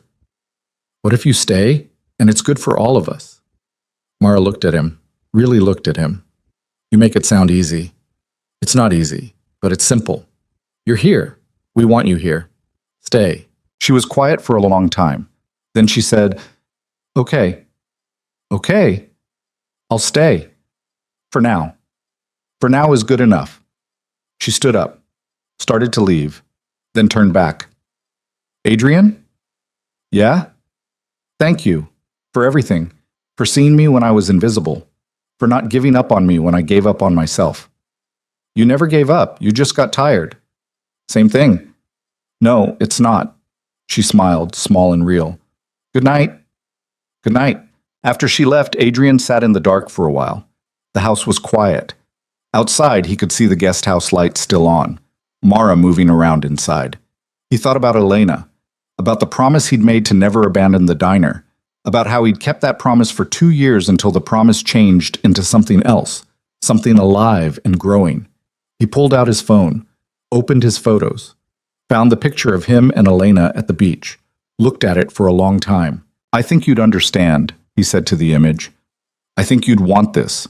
For me, for Lily, for all of us. The picture didn't answer, but he felt lighter anyway. Summer came. Lily finished 2nd grade. Mara's job became permanent, full-time. She started saving money, insisted on paying rent even though Adrian kept refusing. They compromised. She'd pay for groceries when she cooked. He'd pretend that counted as rent. One Saturday in July, Lily got sick. Really sick. Fever spiking to 103. Throwing up everything she tried to eat. Adrian called the pediatrician. They said to monitor it. Give her fluids. Come in if it got worse. It got worse. By midnight, Lily was delirious, crying for her mother. Adrian sat beside her bed, helpless, trying to keep her cool with wet cloths and failing. Rosa had the weekend off. He was alone. No, not alone. He texted Mara. Lily's really sick. I don't know what to do. She was there in 2 minutes, barefoot, hair messy, still in her pajamas. What's her temp? She asked. 104.2. We need to get her to the hospital. The doctor said, I don't care what the doctor said. That's too high. We go now. Adrian didn't argue, just scooped Lily up. She was burning against his chest. Mara grabbed his keys, drove while he held Lily in the back seat. The hospital was 20 minutes away. Mara made it in 12. They rushed inside. Nurses took Lily back immediately. Adrian tried to follow, but they stopped him. We need to examine her. You can see her soon. He stood in the waiting room, shaking. Mara put her hand on his arm. She'll be okay, she said. You don't know that. No, but I believe it, and you need to believe it too. They waited. An hour. Then 2. Finally, a doctor came out. She's got a severe ear infection, spread to her throat. We've got her on IV antibiotics. She's going to be fine, but we'd like to keep her overnight for observation. Adrian nearly collapsed with relief. Can I see her? Of course. Lily was in a bed, hooked up to machines, looking small and pale, but her eyes were open and she managed a weak smile when she saw him. Hey, baby girl, he said, sitting beside her. Hi, Daddy. You scared me. Sorry. Don't be sorry. Just get better. Okay? Mara stood in the doorway. Lily saw her and reached out a hand. Mara came over and took it. You came too, Lily said. Of course I did. I'm glad. Me too, kiddo. They stayed until Lily fell asleep. Then Adrian convinced Mara to go home and get some rest. He'd stay with Lily. You sure? Mara asked. I'm sure. I'll call if anything changes. She nodded, started to leave, then came back and hugged him, quick and fierce. She's going to be fine, she said. I know. You're a good dad. I'm trying. That's all that matters. She left. Adrian sat in the chair beside Lily's bed, watching her breathe, and thought about all the people who'd shown up when he needed them. Rosa, Mara, even Britt and Lou at the diner, in their own way. He wasn't alone. Not anymore. Lily came home the next day, weak but better. Mara brought over soup she'd made, sat with Lily while Adrian showered and changed, read to her until she fell asleep. Thank you, Adrian said when Mara finally left. You don't have to keep thanking me. I know, but I'm going to anyway. She smiled. Yeah, I figured. That night, Adrian couldn't sleep. He kept checking on Lily, making sure she was breathing, making sure the fever hadn't come back. Around 2 a.m, his phone buzzed. You still up? Mara. Yeah, me too. Can't shut my brain off. Same. She's okay, you know. Lily. She's tough. I know. Doesn't make it easier. No, it doesn't. Thanks for tonight. For knowing what to do when I didn't. That's what friends do. Adrian stared at the word. Friends. It felt too small for what they'd become, but he didn't have a better word yet. Get some sleep, he typed. You too. He set the phone down and closed his eyes. In the morning, everything would start again, the routine. the work, the endless motion forward. But tonight, in the quiet dark, he let himself feel grateful for Lily, for Mara, for second chances and new beginnings, and the strange, unexpected way life could still surprise you even when you thought you'd seen it all. August arrived with heat that made the city shimmer. Adrian found himself thinking about the diner less and less. The ritual that had defined 2 years of his life had faded into something quieter, something that didn't demand his grief every Friday at 6:15. He still thought about Elena, still missed her. But the missing had changed shape. It wasn't the sharp, cutting thing it used to be. It was softer now, more like an old scar than an open wound. Mara noticed. "You're different," she said one evening. They were sitting on the patio while Lily practiced cartwheels on the lawn, her form terrible, but her enthusiasm limitless. "Different how?" Adrian asked. "Lighter, like you're not carrying around 100 pounds of bricks anymore." "Maybe I'm not." "What changed?" He watched Lily tumble across the grass, laughing when she landed wrong. "I don't know. Everything, nothing. You being here. Lily getting older. Time, I guess." "Time doesn't heal anything. That's a lie people tell themselves." "Maybe not heal, but it makes things bearable." Mara pulled her knees to her chest. She'd gained weight since moving in, her face fuller, her eyes brighter. She looked healthy, alive. "I used to think I'd never stop hurting, about my daughter, about everything I lost." "Do you still hurt?" "Every day? But it's different now, like you said, bearable." They sat in comfortable silence. Lily ran over, breathless and grass-stained. "Did you see? I almost did a cartwheel." "Almost counts," Mara said. "Will you try? I want to see if grown-ups can do them." "I definitely can't." "How do you know if you don't try?" Mara looked at Adrian. He grinned. "She's got a point." "I hate you both." But she stood up, tried a cartwheel. Her arms buckled and she landed in a heap, laughing. Lily shrieked with delight and tried to copy her, ending up in an identical heap. Adrian watched them lying in the grass, laughing at nothing and everything, and felt something warm settle in his chest. This was what Elena had wanted for him. Not to forget her, but to live anyway. That night, after Lily was asleep, Adrian made a decision. He pulled out his phone and texted Mara. "Want to go somewhere tomorrow?" "Where?" "It's a surprise. Bring comfortable shoes. I don't like surprises. Trust me." 3 dots. Then, "Fine. But if this is weird, I'm blaming you. Deal." The next morning, Adrian told Rosa they'd be gone for the day. He made sandwiches, packed them in a cooler, and knocked on the guest house door at 9. Mara answered in jeans and a t-shirt he'd bought her months ago that she'd finally stopped pretending she hadn't needed. "Where are we going?" "You'll see." "Adrian, just get in the car." They drove for an hour, out of the city and into the hills. Mara watched the landscape change through the window, her expression unreadable. "If you're taking me somewhere to murder me, this is a really elaborate plan," she said. "That's exactly what I want you to think." She almost smiled. They pulled up to a small park Adrian had found online. Nothing fancy, just trails and trees and a lake that probably had more algae than fish. He parked and got out. Mara followed. "A park?" "Elena and I used to come here, before Lily, before everything got complicated. We'd hike and talk and pretend we had our lives figured out." "Why are we here?" "Because I wanted to show you something." He led her down a trail that wound through the trees. After 20 minutes, they came to a clearing with a view of the lake. The water was perfectly still, reflecting the sky like a mirror. She loved this spot, Adrian said. She'd sit right here and say it was the only place that made sense. Mara stood beside him, looking out at the water. "It's beautiful." "Yeah." "Why did you bring me here?" Adrian took a breath. "Because I've been thinking about what you asked me, about whether I'll ever stop loving Elena." "You don't have to." "I won't. Stop loving her, but I've realized something. Love isn't a finite thing. It doesn't run out. Elena's been gone for 2 years and I still love her, but there's room for other things too, other people." Mara went very still. "Very cool. I'm not saying this right," Adrian continued.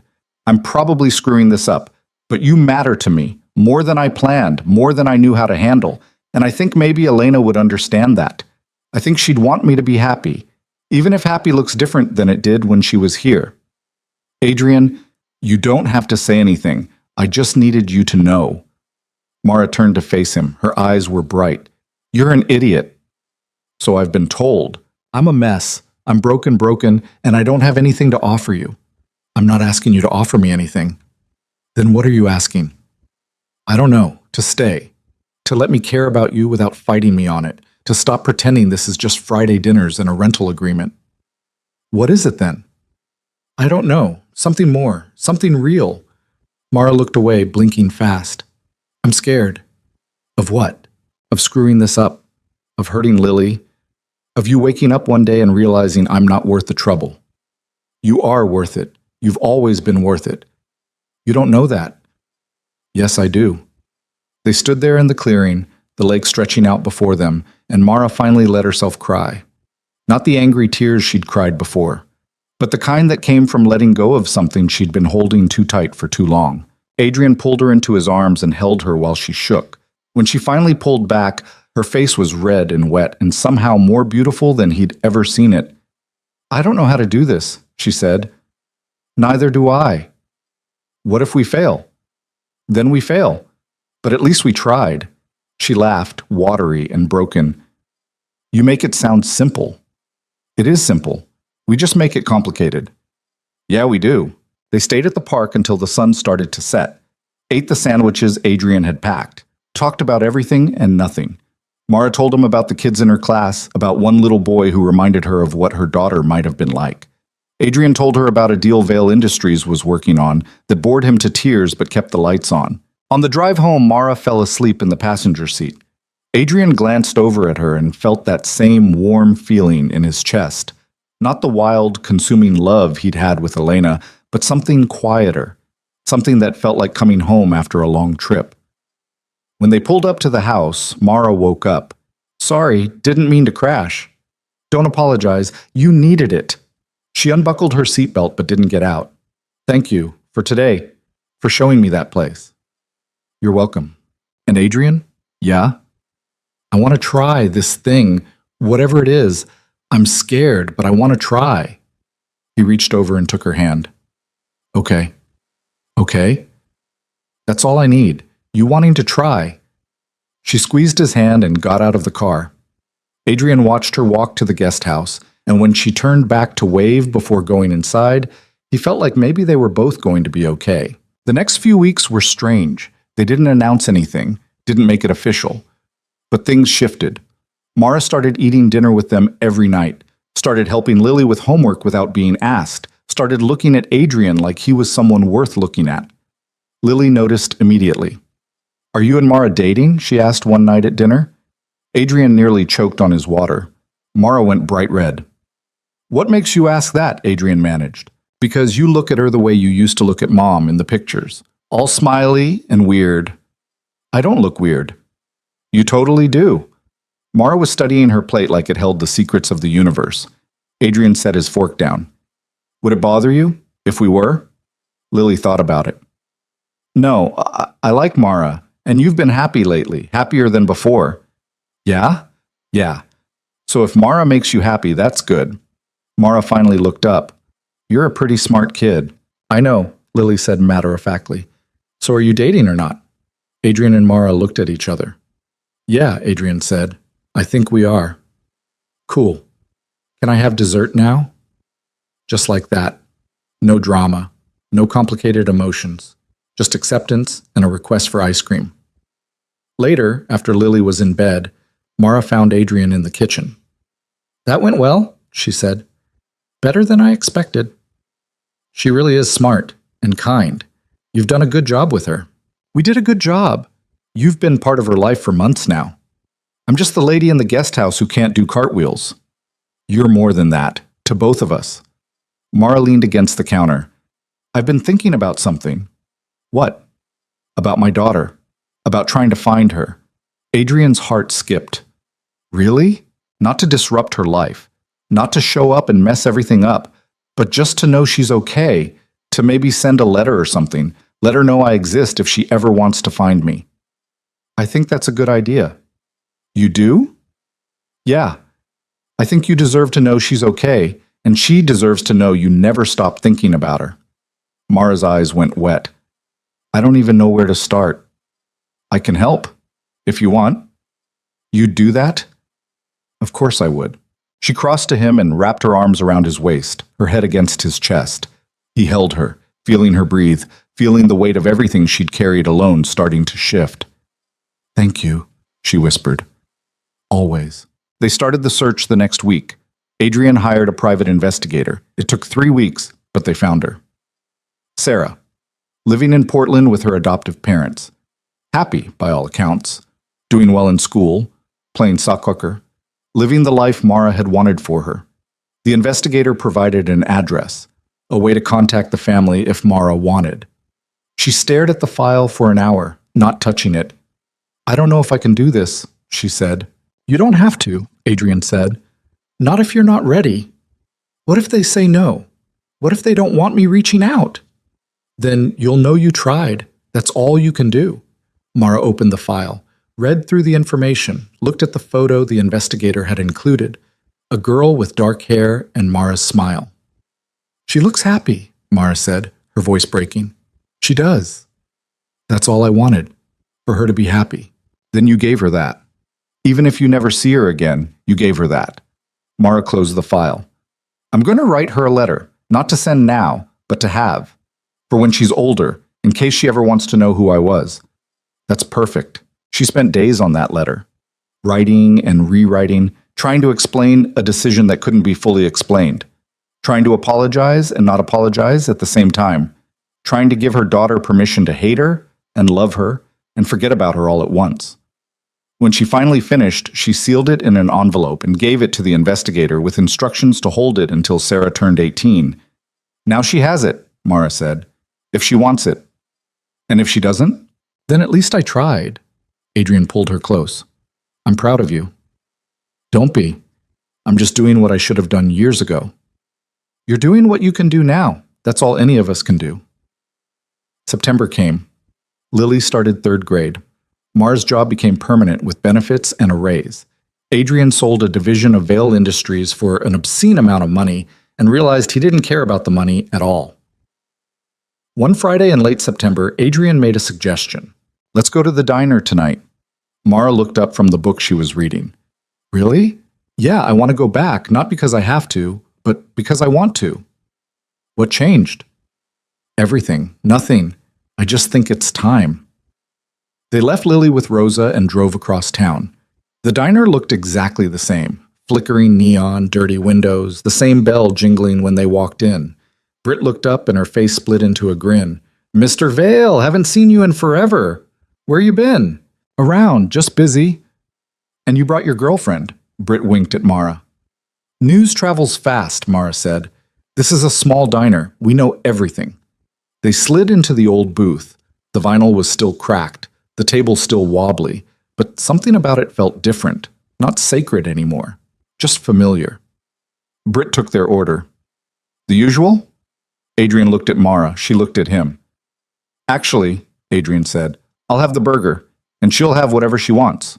Mara smiled. I'll have the meatloaf. Coming right up. When Britt left, Adrian reached across the table and took Mara's hand. This okay? He asked. More than okay. I used to sit here and feel like I was drowning, like if I stopped coming, I'd lose her completely. And now I know that's not true. She's not in this booth. She's not in the chicken parmesan. She's in Lily. She's in my memories. She's in the way I learned to be a better person because of her. That doesn't disappear just because I stop coming here every Friday. Mara squeezed his hand. She'd be proud of you. I hope so. The food came. They ate and talked and laughed. Lou came out from the kitchen and said it was good to see them. Britt refilled their coffee 3 times, even though they didn't ask. When they were done, Adrian paid the bill and left a tip that was probably too much but felt right. Outside, the city was alive with Friday night energy. People heading to bars and restaurants and movies, living their lives, moving forward. You okay? Mara asked. Yeah, I am. No regrets? About what? About changing the ritual. About letting go. Adrian thought about it. No, I think I was holding on to the ritual because I was afraid if I let go of it, I'd have to face the fact that she's really gone.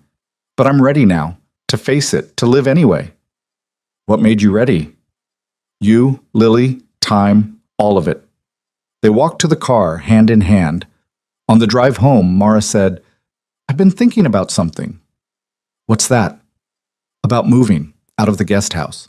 Adrian's stomach dropped. Where would you go? She looked at him, amused. I was thinking maybe the main house. If you'd have me. If Lily would be okay with it. Relief flooded through him. You want to move in? Is that crazy? Probably, but in a good way. You think Lily would mind? I think Lily would be thrilled. And you? I'd be thrilled too. They told Lily the next morning over breakfast. She was eating cereal and barely looked up. Cool. Can Mara have the room next to mine? You're okay with this? Adrian asked. Yeah, why wouldn't I be? I don't know. It's a big change. Dad, she's already here every day. This just means she won't have to walk across the yard at night. It's not that big a deal. Mara laughed. You're very practical. I get it from my mom. Adrian felt his throat tighten, but it was a good tight, the kind that came from being grateful. Mara moved in the following week. Didn't have much to move, just clothes and books and a few things she'd accumulated. She took the room next to Lily's, even though Adrian's room was bigger and down the hall, and implied things neither of them was quite ready to imply yet. We'll get there, Mara said when he raised an eyebrow. I'm not pushing. I know, but I need to do this slow. Make sure it's real. It's real. I know, but I need to believe it. So they took it slow. Family dinners and movie nights and homework help. Mara teaching Lily to cook. Adrian teaching Mara to use the espresso machine. Lily teaching them both to play the card game she'd learned at school that made no sense, but she loved anyway. They became a family in the quiet, unremarkable way that families form. Not perfect, not without tension or arguments or bad days, but real. One night in October, Adrian couldn't sleep. He got up and wandered downstairs thinking about making tea or watching something mindless on TV. He found Mara in the den, curled up on the couch with a book. Can't sleep either? He asked. Never could. He sat beside her. She set the book down and leaned against him. Do you ever wonder if we're doing this wrong? She asked. Doing what wrong? This, us, moving too fast or too slow or just generally screwing everything up. Every single day. Really? Yeah, but then I look at Lily and she's happy, and I look at you and you're happy, and I'm happy, and I think maybe we're doing it exactly right. What if it falls apart? Then it falls apart. But I'd rather try and fail than never try at all. Mara tilted her head to look at him. When did you get so wise? I'm not wise. I'm just tired of being scared. Yeah, me too. She kissed him then, soft and tentative and perfect. When they pulled apart, they were both smiling. I love you, Mara said. I didn't mean to, but I do. Adrian's heart felt too big for his chest. I love you too. Even though I'm a mess? Especially because you're a mess. We match. She laughed and kissed him again. They stayed on the couch until the sun started to come up, talking about nothing and everything and all the ways they were going to try not to screw this up. When morning came, Lily found them asleep on the couch, tangled together. She threw a blanket over them and went to make herself breakfast, completely unbothered. November arrived. Thanksgiving came and went. Adrian, Mara, and Lily spent it together with Rosa, eating too much and watching football and playing board games that got way too competitive. One Friday in early December, Adrian had an idea. Let's go to the diner tonight, he said. Again? Mara asked. Yeah, but not just us. Let's bring Lily. Mara looked surprised. You sure? I'm sure. I want her to see it. I want her to understand why it mattered. And why it doesn't anymore? No. Why it still matters. Just differently. They drove to the diner at 6. Lily sat in the back seat, excited because she'd never been there before and everything new was an adventure when you were 8.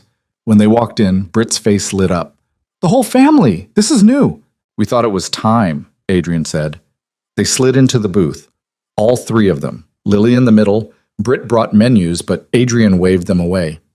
3 chicken parmesans, he said, and fries. You got it. Lily looked around the diner with wide eyes. This is where you and Mom used to come? Every Friday. It's kind of old. It is. But I like it. The food came. They ate together. Lily asked a million questions. Adrian answered them all. Mara listened, adding details here and there, making Lily laugh. When they were almost done, Lily said something that stopped Adrian cold. Do you think Mom would like Mara? Adrian looked at his daughter, at her hopeful face and Elena's eyes. Yeah, sweetheart. I think she would. Me too. I think they'd be friends. Why do you think that? Because they both care about you. And me. And they both make things better even when things are hard. Mara's eyes went wet. She reached over and took Lily's hand. Thank you, kiddo. That means a lot. You're welcome. They finished eating. Adrian paid. Left a tip that made Britt's eyes go wide. Outside, the three of them stood on the sidewalk. The city was cold and bright with Christmas lights going up. People rushed past, busy with their lives. Can we come back? Lily asked. Yeah, Adrian said. We can come back whenever you want. Good. I like it here. They walked to the car. Lily ran ahead, chasing something only she could see. Mara slipped her hand into Adrian's. You did good, she said. We did good. Yeah, we did. On the drive home, Lily fell asleep in the back seat. Adrian glanced in the rearview mirror at her, then at Mara in the passenger seat. This was his life now. Not the one he'd planned, not the one he'd expected, but the one he had, the one he'd built from the wreckage of everything he'd lost. And it was good. Not perfect, but good. When they got home, Adrian carried Lily upstairs. Mara followed. They tucked her in together, working in the quiet synchronization of people who'd done this 100 times before. Downstairs, they stood in the kitchen, not ready to go to bed, not ready for the day to end. I've been thinking, Adrian said. About what? About Elena. About the promise I made her. The diner? Yeah. I kept that promise for 2 years. Sat in that booth every Friday like she was still there. Like if I just kept showing up, she wouldn't really be gone. And now? Now I realize the promise wasn't about the diner. It was about not giving up, not letting grief win, not forgetting how to live. Mara nodded. I think you kept that promise, just not the way you thought you would. No, not the way I thought. Is that okay? Yeah, I think it is. I think Elena would understand. I think she'd want this. For me to be happy. For Lily to have a family again, even if it looks different than before. Mara moved closer. You're a good man, Adrian Vale. I'm trying. That's all any of us can do. She kissed him. He kissed her back. And in that moment, standing in his too-big kitchen with the woman who'd stumbled into his life on a rainy Friday night, Adrian felt something he hadn't felt in years. Peace. Not the absence of pain, but the presence of something stronger. Hope. Love. The belief that life could still be good even after it had been unbearably hard. They went to bed in separate rooms that night, but Adrian knew it wouldn't always be that way. They were taking their time, building something real, something that could last. In the morning, he woke to the smell of pancakes, went downstairs to find Mara and Lily in the kitchen, flour everywhere, laughing about something. Morning? Mara said. Morning. What's all this? Lily wanted to make breakfast. I'm supervising. She's really bad at it, Lily added cheerfully. Hey, I'm doing my best. Adrian poured himself coffee and watched them work. Two people who'd come into his life when he'd needed them most. Two people who'd reminded him that endings weren't the only story. That sometimes there were beginnings too. He thought about Elena, about the life they'd had, about the promise he'd made and the promise he'd kept, just not the way he'd expected. And he knew somehow that she'd approve, that she'd look at this messy, imperfect, beautiful life he was building and she'd smile. Because that's what love did. It didn't trap you in the past. It set you free to move forward. And Adrian was finally ready to move forward, not away from Elena, but toward something new, something that honored what he'd lost while making room for what he'd found. That afternoon, he took down the picture of Elena from the mantel, not to erase her, but to make space. He hung it in Lily's room instead, where she could see it every day, where Elena could watch over her daughter the way she'd always wanted to. In its place, he hung a new picture. Him, Mara, and Lily. Taken last week in the backyard, all of them laughing at something ridiculous, all of them happy. Mara found him staring at it. You sure about that? She asked. Yeah, I'm sure. It doesn't feel like you're forgetting her? No. It feels like I'm remembering what she taught me. that life goes on, that love grows, that there's always room for more. Mara leaned against him. You're going to make me cry. Good. You're pretty when you cry. Shut up. They stood there looking at the picture, at the evidence of everything they'd survived and everything they'd built. And Adrian knew that this was it. This was the life he was meant to live, not in spite of everything he'd lost, but because of it. Because loss taught you what mattered, and what mattered was this: connection, family, love in all its messy, imperfect forms. The diner still stood on 5th and Maple. The neon still flickered. The coffee still tasted like regret. But Adrian didn't need it anymore. Not the way he used to. He'd go back sometimes. With Mara. With Lily. Maybe even with Rosa if she wanted to come. They'd order chicken parmesan and fries and terrible coffee. They'd talk and laugh and make new memories in the place where old ones used to live. But it wouldn't be a ritual anymore. It would just be dinner with people he loved in a place that reminded him he'd survived. And that was enough. More than enough. It was everything.